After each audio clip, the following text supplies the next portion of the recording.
Hello, everyone. It's Elatita here, down at level 2. Welcome to my first Let's Read stream. Now, today we are reading another Apple Sleep Experiment. We are going to start right now. So, without further ado,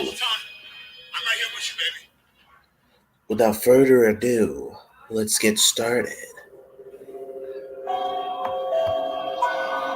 Autumn in Ponyville, while the rest of Equestria readied themselves for Nightmare Night the next month.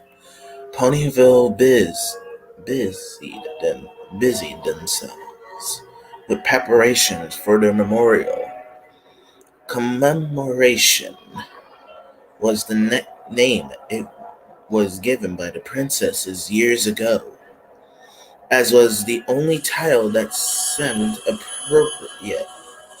Although this year marked the 7th anniversary of the memorial creation,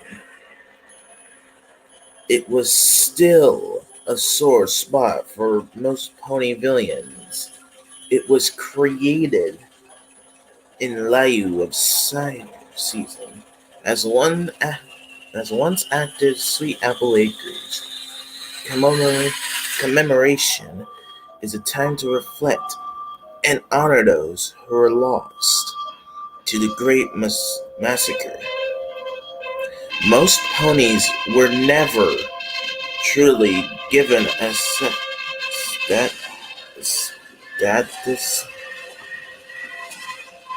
satisfying reason for the senseless killings all those years ago. The princesses remained as tight-lipped as the survivors did. Eventually, between Twilight's reassurance. Hello, Yuri. And the lack of new victims, fear, and anxiety in Ponyville slowly embed. That's what it is, I think. It was Twilight who initially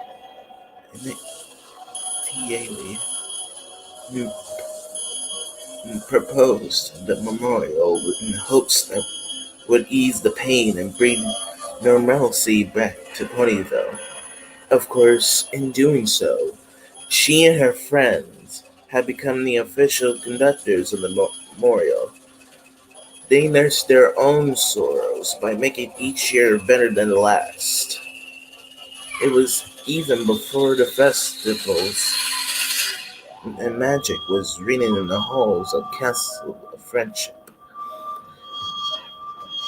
An alicorn, two unicorns, and a pegasus was scrambled to finish their decoration contributions.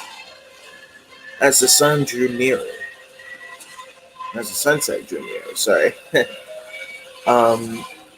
flying overhead of the throne room, Fluttershy was attempting to place the thick purple drap, adorned with ribbons, onto the rafters.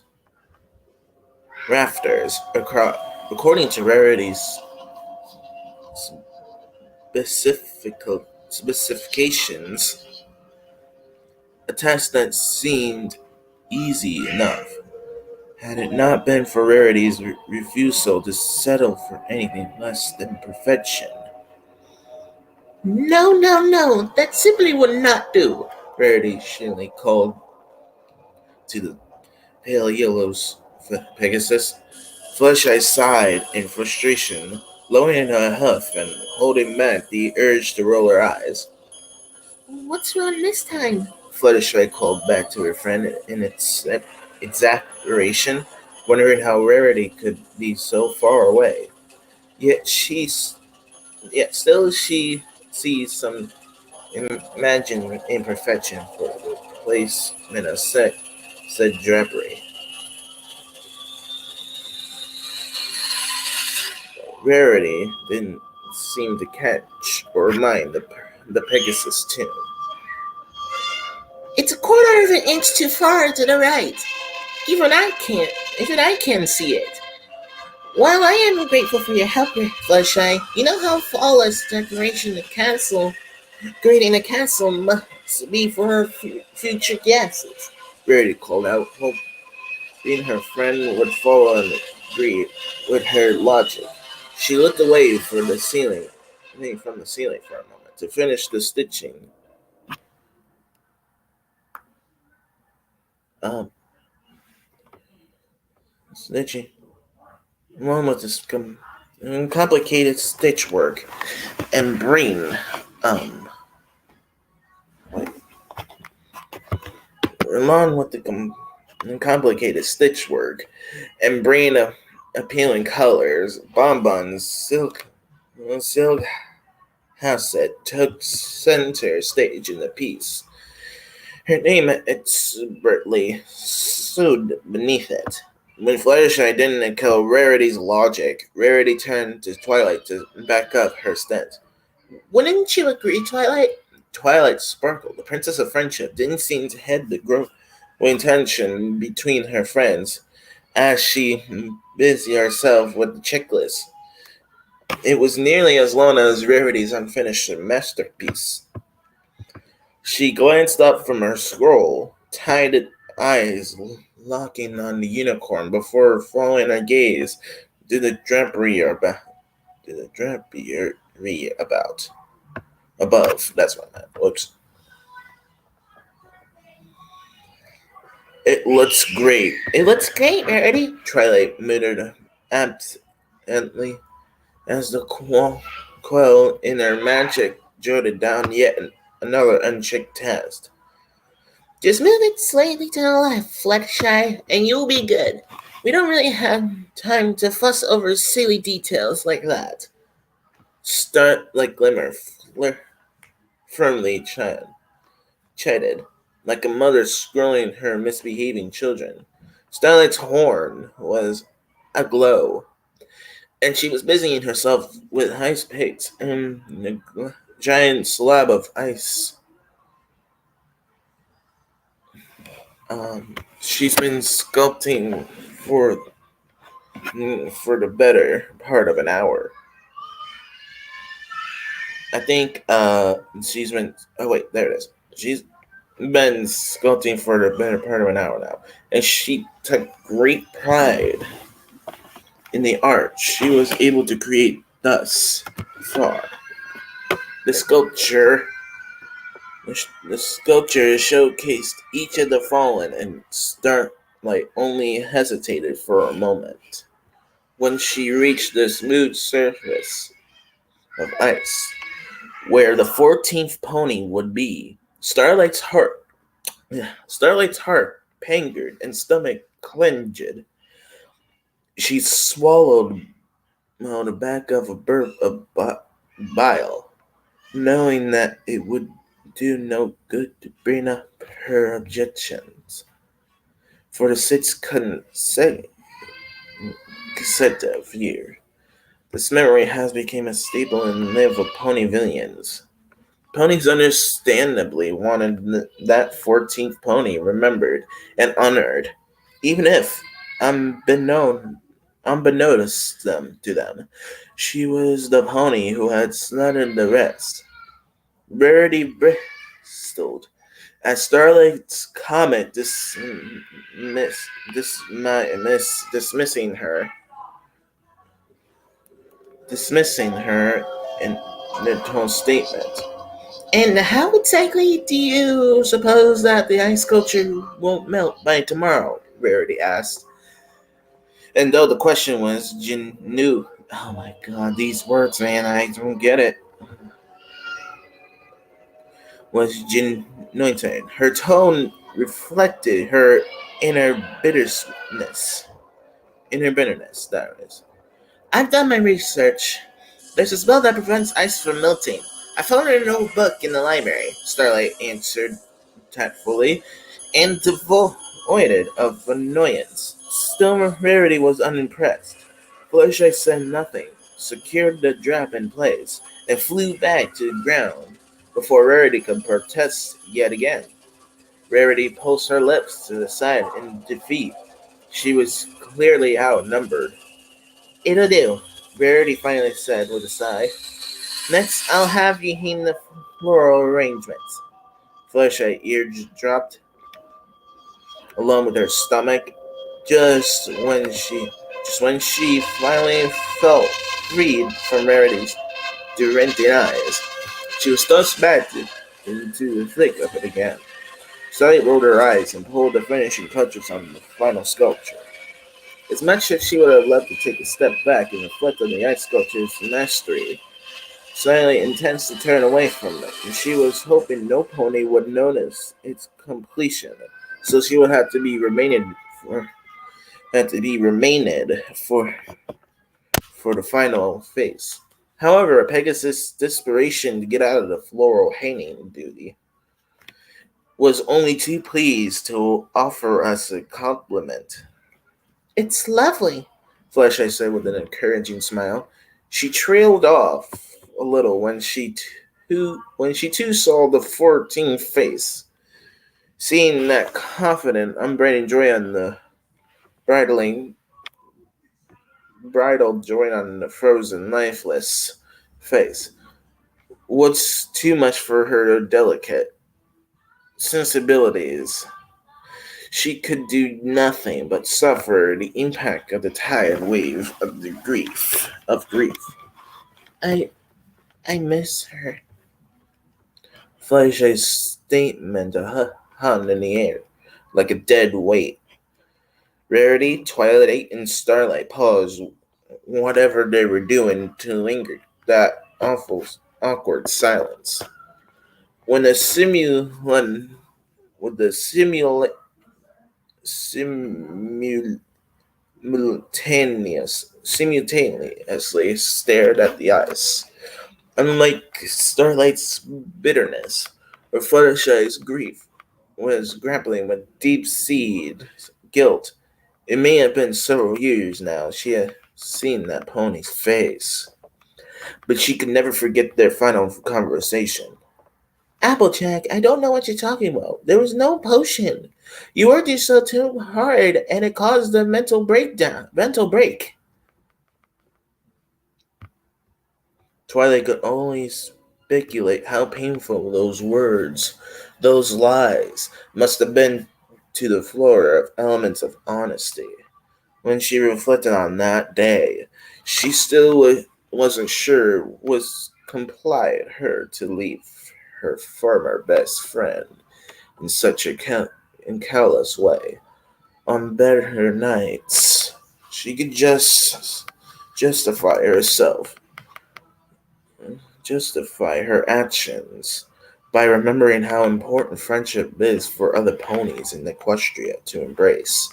Even if she, the princess of friendship, had failed her friend, she could still turn it into a lesson. She impressed upon others the importance of what she had learned, and hoped that would be enough to prevent something like this from ever happening again. If she was found culpable, it would create a lasting and damaging effect to the ideals she was supposed to uphold. Even so, the profound, painful grip of remorse would never truly let her go, let her forget that it was her choice to leave Applejack the way she did. So Twilight Light resigned herself to an unspoken atonement and guided over and guide over Ponyville like an immortal sentry. This story, man, I really can't. She took the role so seriously, in fact, that she turned down her former teacher's request to run all of Equestria and allowed the royal sisters to retire. The silence in the throne room has now lingered for too long, but no pony was willing to be the first to break it. Luckily, the double door across the way burst open to end the silence for them. A bright pink earth pony paraded in the room. She trumpantly,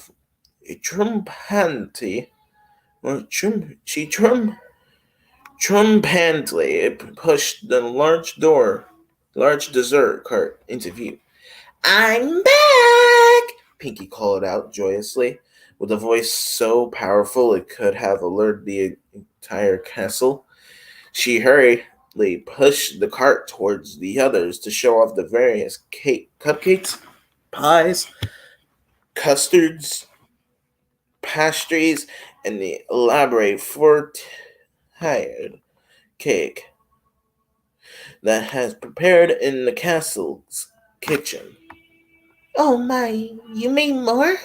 Fluttershy asked nervously. Her eyes behold the trough of sugary delights with more horror appreciation.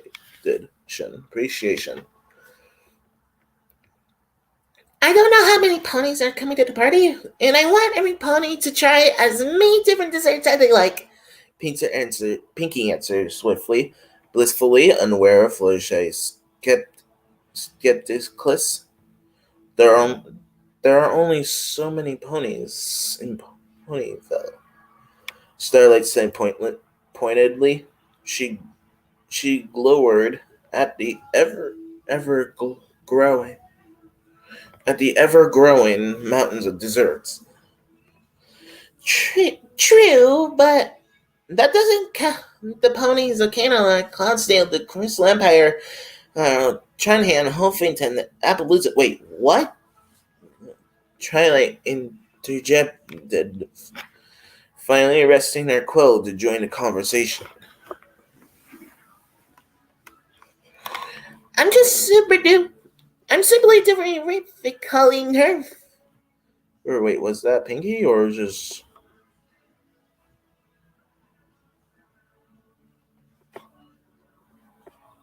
Wait. I'm really not. Now I'm confused.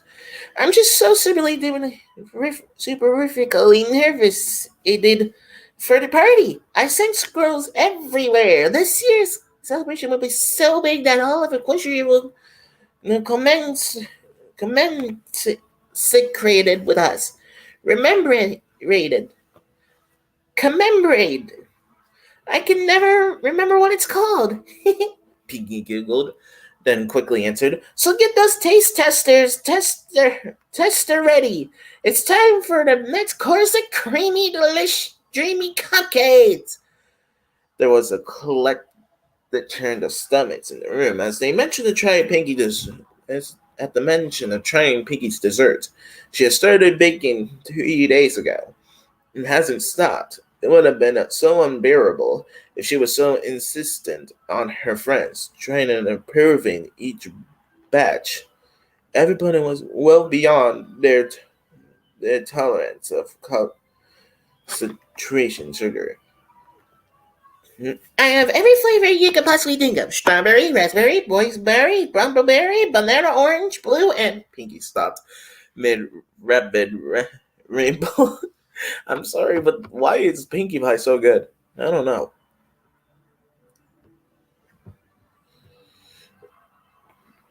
Pinkie stopped mid-rapid ramble and her oh god, I'm gonna skip that word.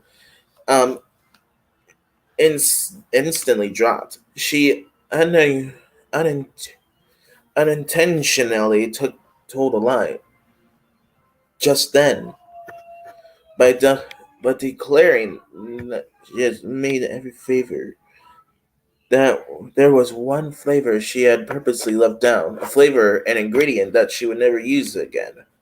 Police have asked her periodically why she no longer baked apple desserts, but she would simply stated that stating state that apple remi- reminded her reminded her too much of sadness and the subject that she would drop immediately.